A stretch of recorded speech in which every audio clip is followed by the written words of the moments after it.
नमस्कार, मैं अंकित पांडे आज आप सभी के सामने एक शिक्षक के रूप में उपस्थित हुआ हूँ। देश का प्रथम नागरिक राष्ट्रपति कहलाते हैं, ठीक उसी प्रकार समाज का प्रथम आदर्श व्यक्ति जो है शिक्षक कहलाता है। शिक्षक को हमेशा जो है समाज के हित के लिए, उस ज्ञानवर्धक के लिए या फिर कल्याण के लिए ही जो है कार्य करते रहना चाहिए। शिक्षक को कभी भी निजी स्वार्थ के लिए कार्य नहीं करना चाहिए या शिक्षा का पेशा नहीं अपनाना चाहिए। हाँ, थोड़े से निजी ज़रूरतों को पूरा करने के लिए पैसे का ज़रिया बना सकता है, लेकिन कभी भी जो है उसकी सोच लूटने का नज़रिया नहीं होनी चाहिए। आज हम जान रहे हैं कि कोरोना और इस लॉकडाउन के प्रभाव के चलते जो है काफ़ी हमें मुसीबतों का सामना करना पड़ रहा है, घरों में रहना पड़ रहा है। भारत की अर्थव्यवस्था पूरी तरीके से टूट चुकी है। जीडीपी 2.0 के आसपास पहुंच गई है और आने वाले समय में ये और भी बिना या विकराल रूप का धारण कर सकती है। लेकिन समय है इसे संभालने का, और इससे संभाल सकते हैं हम और आप। प्रधानमंत्री नरेंद्र मोदी जी ने भी कहा हुआ है कि हमें कोरोना वॉरियर्स के रूप में आना चाहिए। मैं तो इस समय घर पर हूँ, लेकिन जब भी अपनी मोबाइल ऑन करता हूँ तो मुझे बहुत से ऐसे लोग देखने को मिलते हैं जो भोजन की व्यवस्था, यानी कि गरीबों को के लिए भोजन की व्यवस्थाएं उत्पन्न करा रहे हैं या प्रबुद्ध करा रहे हैं। कुछ लोग हमें जो है मास्क वितरण के रूप में या फिर कोरोना से जन जागरूकता भी फैला रहे हैं, सामाजिक कार्य कर रहे हैं। मैं उनसे काफ़ी प्रेरित होता हूँ। शिक्षक होने के साथ साथ मैं एक सामाजिक प्राणी भी हूँ और सामाजिक कार्यकर्ता भी अपने आप को मानता हूँ। आज ये इंडियन इकोनॉमी जो गिर रही है, इसका भविष्य ऐसा होगा कि रोज़गार बिल्कुल भी नहीं रहेंगे, और जो अपने मिडिल क्लास फैमिली के अंतर्गत लोग आते हैं, वो पहले अपने पैसे की पूर्ति अपने भोजन के लिए करेंगे, अपने कपड़ों के लिए करेंगे। अपने बच्चों की शिक्षा को वो तीसरे या चौथे पायदान पर ही रखना समझेंगे।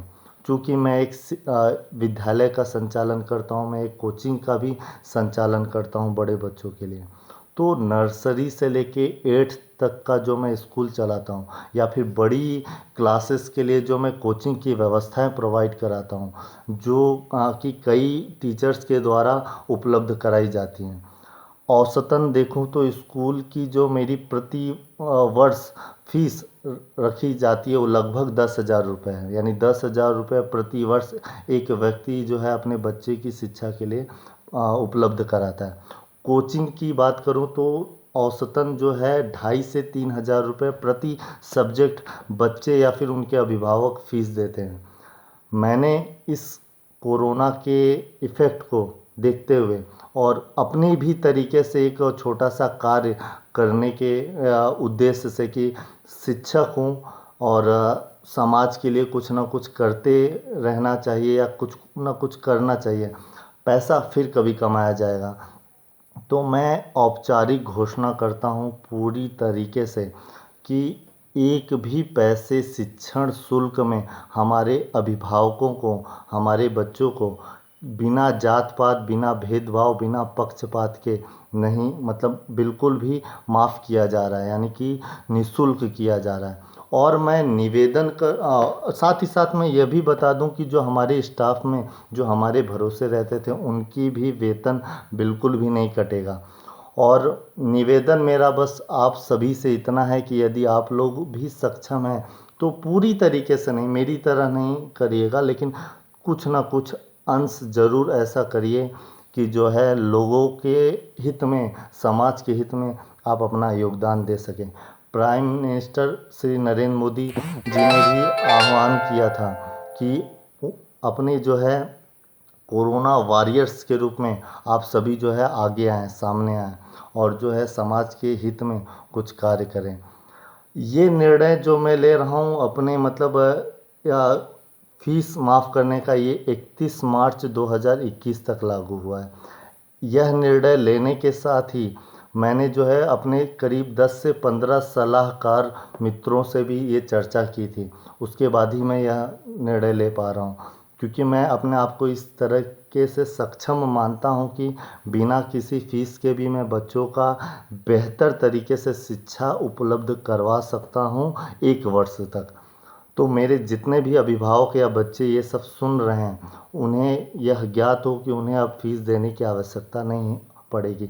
यानी अगर ये इफ़ेक्ट जुलाई, अगस्त, सितंबर तक ख़त्म होता है और आप सब जो है शैक्षणिक जो हमारे शैक्षणिक स्थल हैं वहाँ आके अगर आप लोग पढ़ते हैं तो उसका कोई भी शुल्क लिया नहीं जाएगा।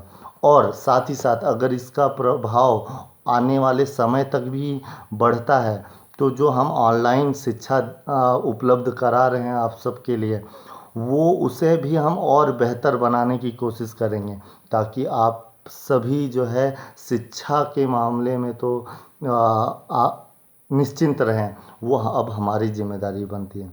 साथ ही और लोगों से भी जो हमारा ये वीडियो देख रहे होंगे, अगर आप एक शिक्षक हैं और समाज के कल्याण में निःशुल्क और निस्वार्थ रूप से श्रमदान करना चाहते हैं तो आप सबका हमारी इस संस्था में स्वागत है। मैं चाहूँगा कि आप सब आएँ, हमसे जुड़ें और हमारी इस मुहिम का एक छोटा सा हिस्सा बने। और बाकी लोग जो वीडियो देख रहे हैं, अगर उनसे कुछ बन पड़े तो इस समाज के लिए ज़रूर करिएगा, मेरा आप लोगों से ख़ास तौर पर निवेदन है। और लोगों को भी प्रेरित करिए कि वो समाज के लिए कुछ करें। धन्यवाद। हाँ, एक बात और मैं कहना चाहता हूँ जो मैंने तय किया हुआ था। देखिए, हम लोगों को प्रार्थना करने की आवश्यकता है कि ये कोरोना इफ़ेक्ट कितनी शीघ्र अतिशीघ्र ख़त्म हो जाए। अगर ख़त्म होगा तो यही हमारे समाज और देश के लिए भलाई में होगा। इसलिए मैंने एक छोटा सा प्रण रखा हुआ है।